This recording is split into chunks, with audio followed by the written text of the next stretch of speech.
Good morning. Happy you're here. By the way, we are between here and lunch. We're very aware of that, but we have a very exciting presentation. So if you don't stay, I think you're going to miss out on some beautiful opportunities and at least a perspective of a country and its vision in regard to FinTech. I have a full disclosure to make. I'm one of the fans of Singapore. I lived there in my previous life, launched IBM actually from Singapore, IBM India, and also went there with a bunch of Thai colleagues to launch the Thai chapter in Singapore. And it's a unique country, and I was thinking, and I'm going to introduce you in a minute, but I want to just give a quick overview. If there was if the finance solutions was a drink, I think, and banking, I think there would be, Singapore would have kind of the same kind of name as the French wine. There's a sophistication and the process rigor and the government vision and financial support. It just goes so beautifully. It's a small country, but an ideal place. And so what attracted me for this session was my affection for Singapore and their FinTech vision, and two people who are super committed to that vision. And Mrs. Ang, or to my extreme right, she is was known as the analog queen of Singapore, but now she's going to become the leading digital advocate given this new mission. Yes. And Mr. Mohanty, you are the chief FinTech officer, which is how many countries have a chief FinTech officer? There you have one sitting right next to us. So I think what I'm going to do is let them start with an overview, and then we're going to open it up for questions. And no question is not allowed. So you can ask any questions. But I think it's an amazing opportunity for entrepreneurs to look at this country with well-defined boundaries, regulations that are also not very bureaucratic, fresh air, amazing prosperity, and very hospitable for entrepreneurs and businesses. So I'm not going to do any more selling. You take it over from here. Okay. Thank you. Thank you. Thank you. Good morning, everyone.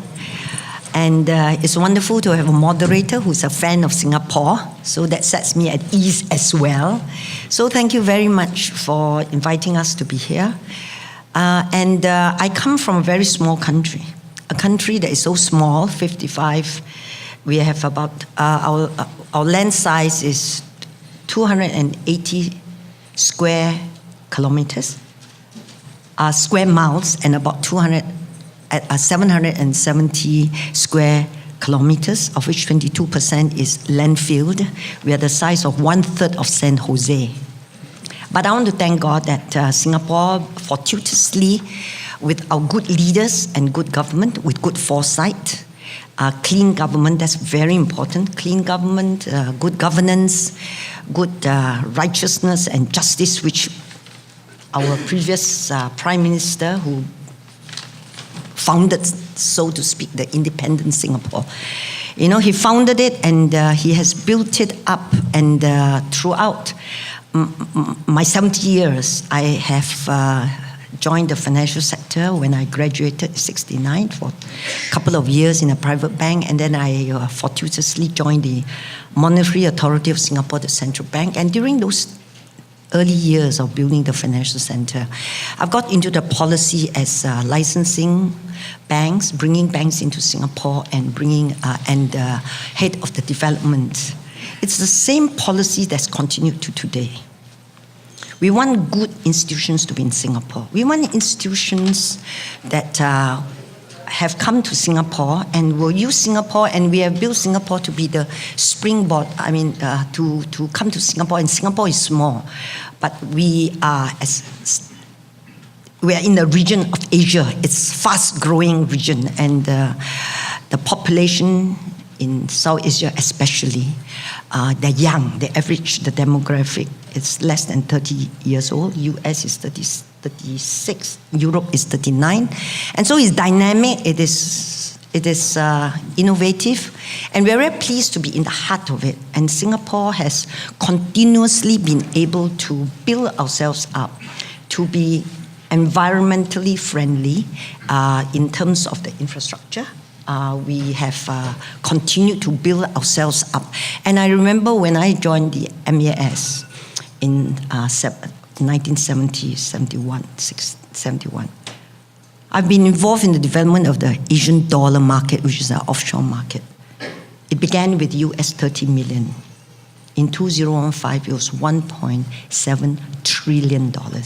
And today we are one of the international financial centers after New York, London. And we are one of the biggest FX center as well. So after I left the Monetary Authority of Singapore, I was called to join this association of banks. And I've been there for 35 years. And one of the mandate that was given to the association is the central bank wants the private sector to self-regulate.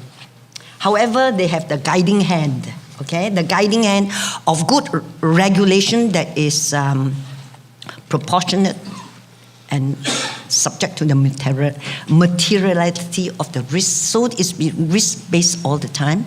And as earlier session, Roy, had mentioned for MES that in MES, whatever we don't know, when I was the development officer, we make sure that whatever we don't know, we talk to the incumbent. What do you need? What are the hindrances?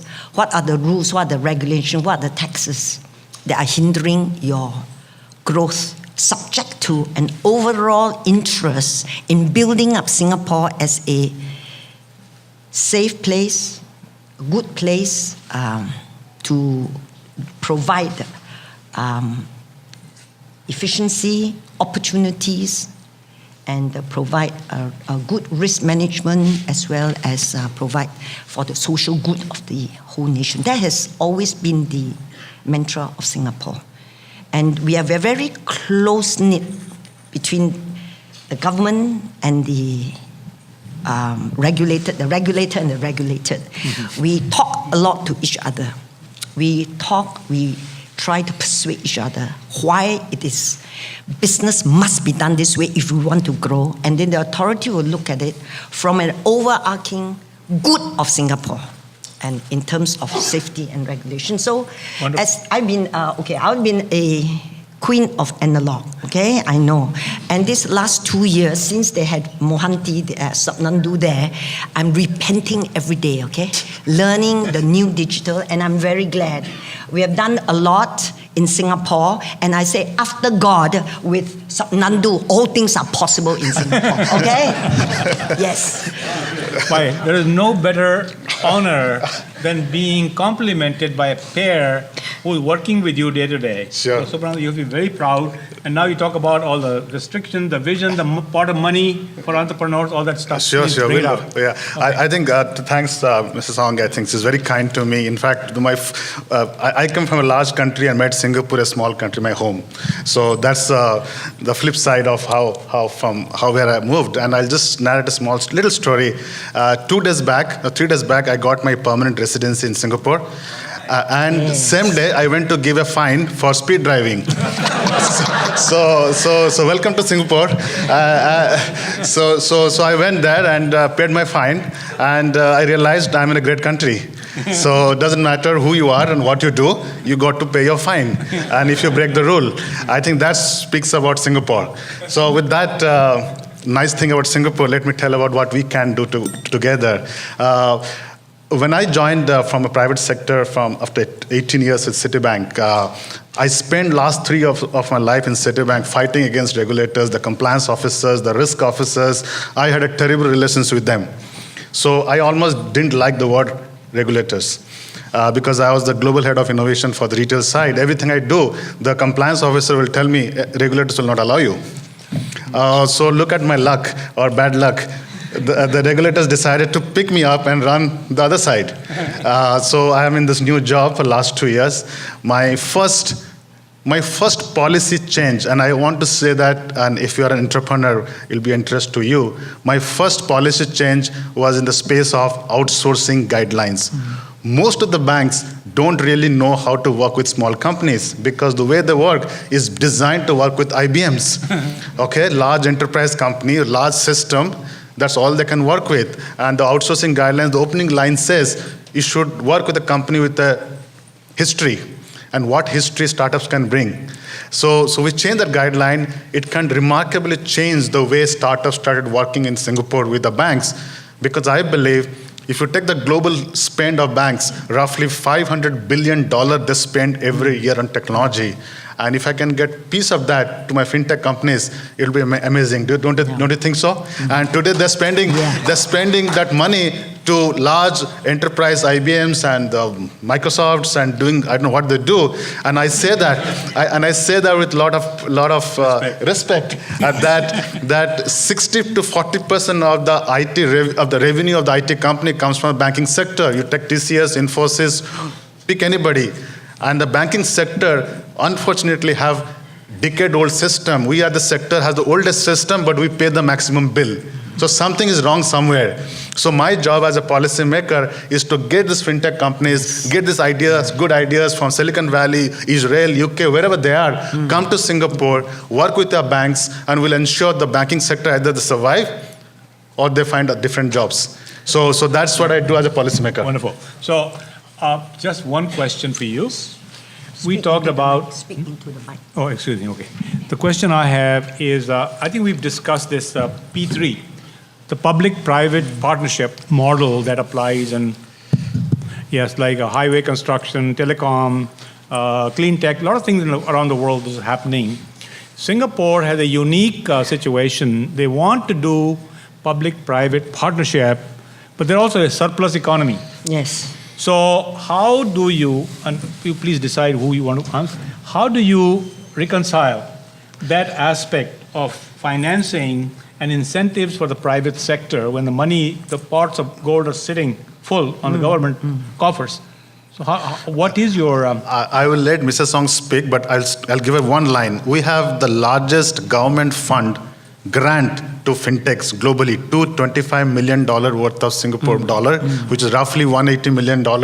And that money goes as a grant, not even equity, to fintech company to experiment in Singapore. With that, that is exciting. Yeah. It's true. Singapore has never had a deficit budget to date. Yes. And I used to be very irritated as a Singapore citizen to have to pay ERP, the road pricing, tax on this and that, Until one day I heard from the Economic Development Board officer said, look, we need to build reserves. When we have reserves, we have money, the other countries will listen to us. It's true. When you have money, people will listen to you. You have no money, you got to listen to other people, right? So I'm glad we have a big reserve, we have money, we are able to do the almost impossible. And Singapore is able to do that because we have a government that's very clean. We have clean government. We had a Lee Kuan Yew in Parliament that says, Helen must not only be seen to be chaste, she must be chaste, even when not seen. So in other words, in Singapore, we have a very righteous government and clean government. And I know there's been mentioned that our politicians are well paid, but they are well paid so that they don't moonlight and they don't, have any corruption. That's basically Singapore, okay? Now, Singapore, PPP, what happens is this, when it's utilitarian, look, let me just say, for instance, we are building FAST. FAST is utilitarian. It costs a lot of money. You have to persuade the banks to do it. Banks initially said, look, we adopted the new ISO payment platform, but the bank has said there's no commercial value in that, quote unquote, right? But the government realizes, MAS says, look, you need to do it. And what do? The PPP here in Singapore is 50-50. You come up with 50, I come up with 50. And then now we have CAS. We are going to find a name. It's probably called Pay Now. It is a proxy for payment within 15 seconds. And again, the banks wanted to decentralize, but we feel that Singapore being small, we need to have one payment roadway. And so we had negotiated through I think yes. So I think the bigger point is that when it comes to P2P, not P2P, also P2P, we pay each other.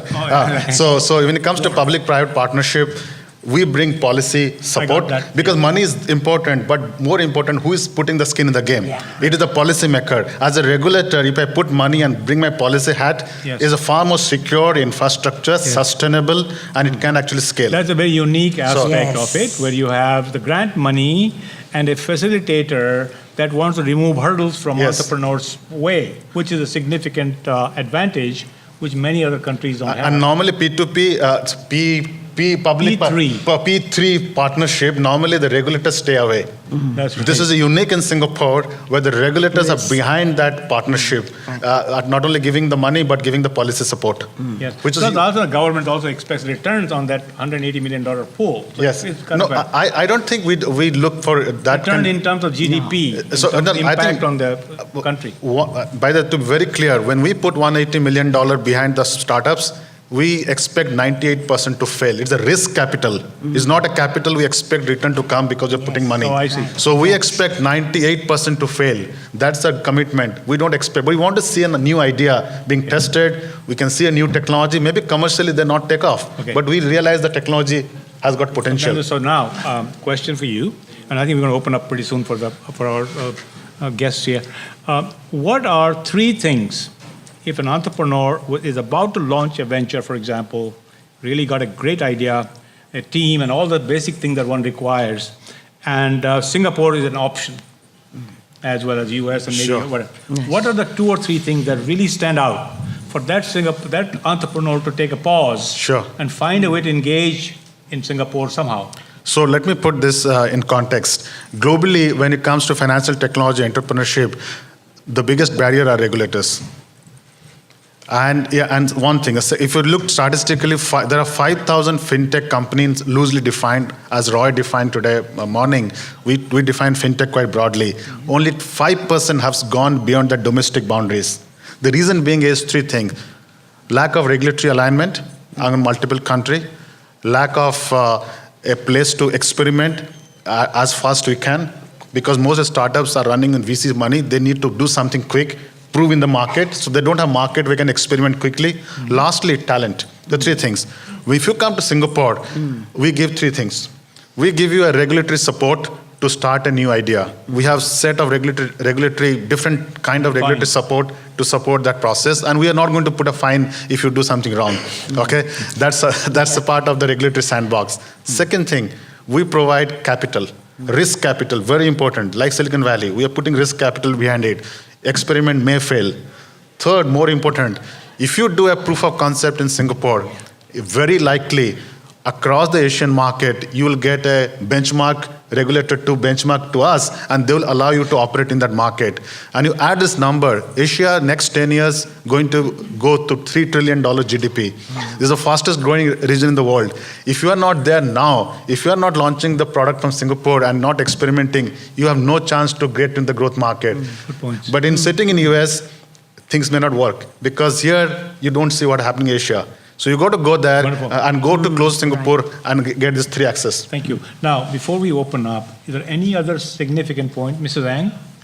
Anything other point you would like to mention? Because then we like to open. The Association of Banks is also the chairman of the ASEAN Banking Association on a permanent committee called Cooperation in Finance, Investment, Trade, ASEAN in ASEAN region. Yes. So through Singapore, we have recently been reaching out, and we have brought FinTech companies based in Singapore with us to Bangkok, to Indonesia. We are going to bring them to Myanmar. We are going to bring them to Vietnam, and whichever other countries want. I've been asking Singapore, can you replicate the same workshops? Wonderful. And in the this skill reserves and the dependency, and you're tackling that through immigration and all these. So we are taking care of that. Yes. If you are a bright talent, you will not get rejected by EP or entry pass or entrepreneurs pass.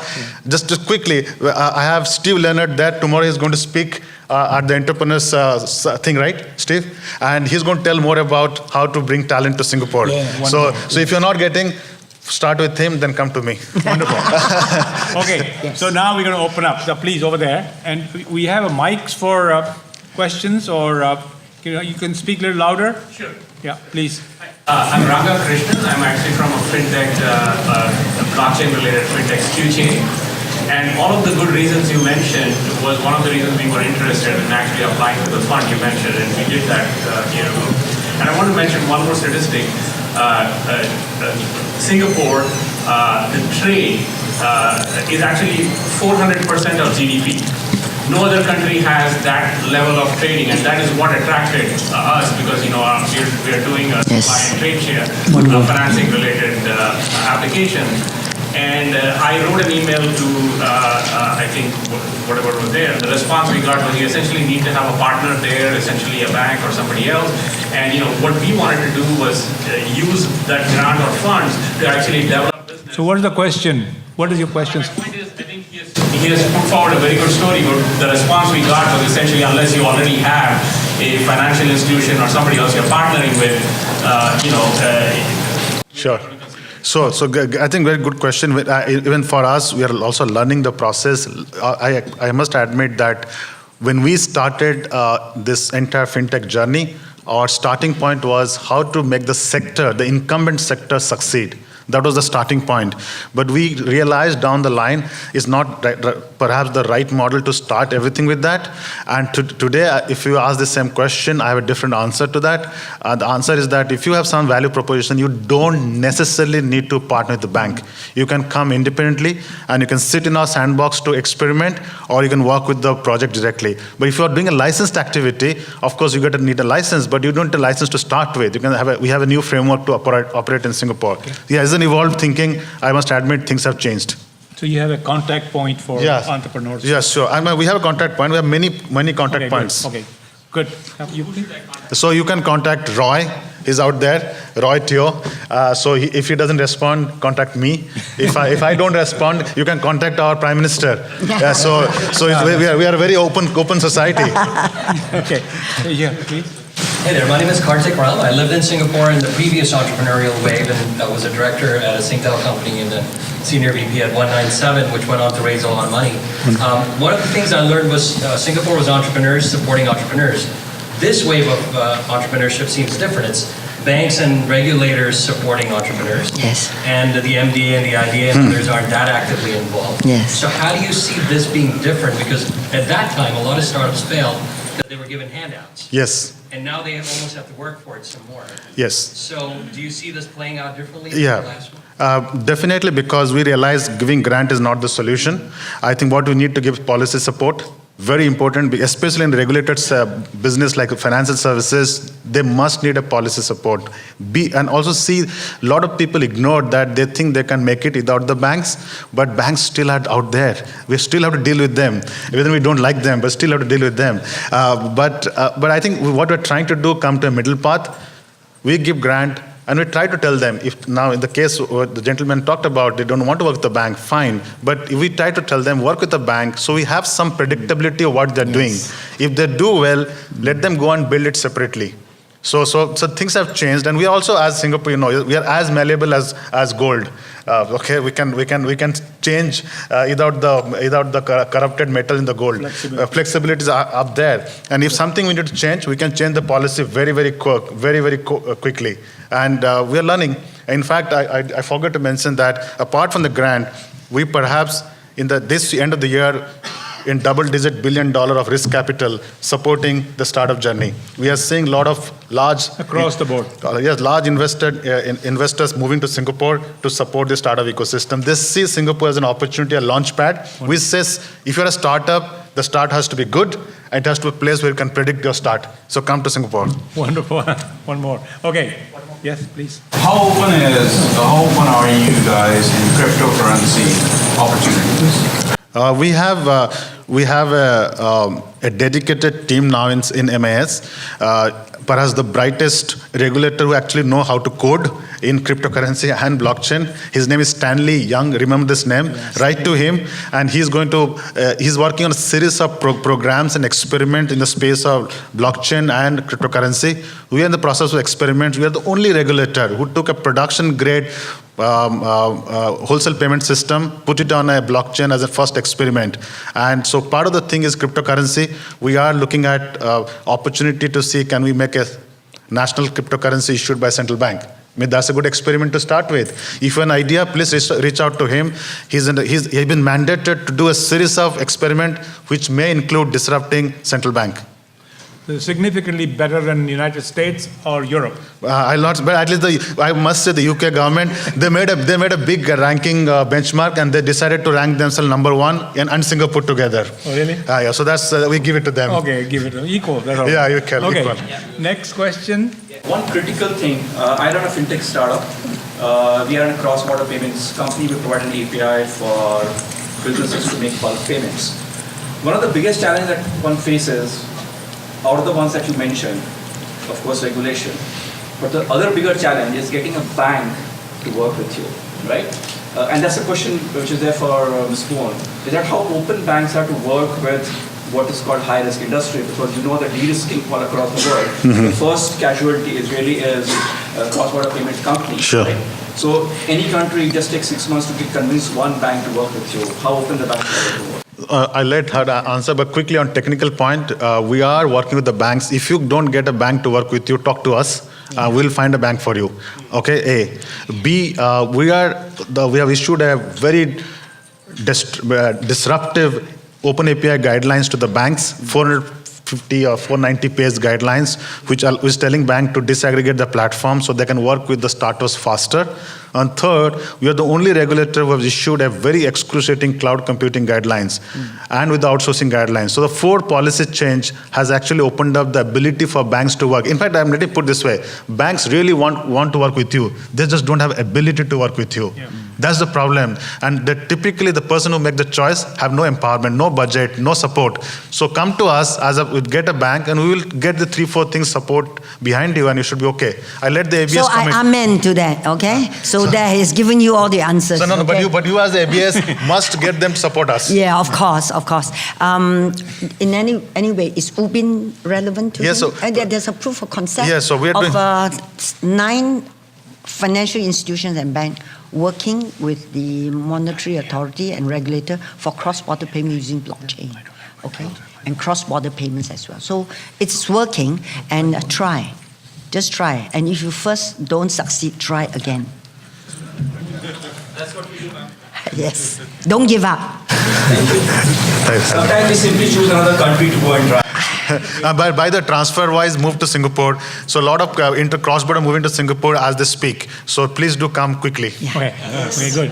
Yeah, you have? Okay, we've got some mixed feedback from the banks about the cloud. Yes. Where they said that MAS has asked them to move to the cloud, but they haven't given very specific guidelines. Can we get into more specifics, because yes, getting mixed messages on the cloud consistently, inconsistent messages. Maybe what you should ask them tell them, have they read the guidelines? There's a page number 7 in that guidelines. If they have not read it, I think there's some issue with that. So tell them that I told you on this conference that read the page number 7 of the cloud computing guidelines and come and talk to us. Okay? Okay, I think one more question, and then I have one last one to ask you before we go. So as you think about prioritizing the consumer protection versus growth, are you doing any data-driven analysis? How are you quantifying those metrics to get more rigor around that balance? Consumer you did recently on consumer protection, but anyway, that's there are 2 things we are kind of non-negotiable in our thinking: cybersecurity and consumer data protection. We just ensure whatever we do, these are 2 non-negotiable. There are other 3: anti-money laundering and the entire market manipulation. So there are 4 or 5 regulations we don't compromise in our experiments. So it's a part of our thinking, part of our design. So yeah, we use a lot of data analytics to do that. But again, if you have good ideas, please reach out to us. Yes, great. And as industry, we issue the guidelines as well for industry in this area. Yeah? Wonderful. Okay. Last one. So the entrepreneur got the grant, got the right contacts, and going to do something in Singapore, moving on. What about the family life, and what about the medical care, and what about the small little thing that you have to worry about? I mean, we are less tax country, okay? We don't charge a lot of taxes. So because also we provide world-class health services. great school. In fact, we have the most diverse school from any, in terms of British school, American school, Indian school, you pick any school, we have. Wonderful. So that's not an issue. Plus, you miss something. If you do something good in Singapore, so what? What we're going to announce shortly, which probably interests all of you, we are going to build a cross-country, bring 10 countries together to a common marketplace platform, which allows FinTech globally, wherever they're sitting, to plug into this platform and connect to this 10 country and the banks in those countries. As an experiment, we are picking 10 banks to come together, regulators to come together to see whether that model works.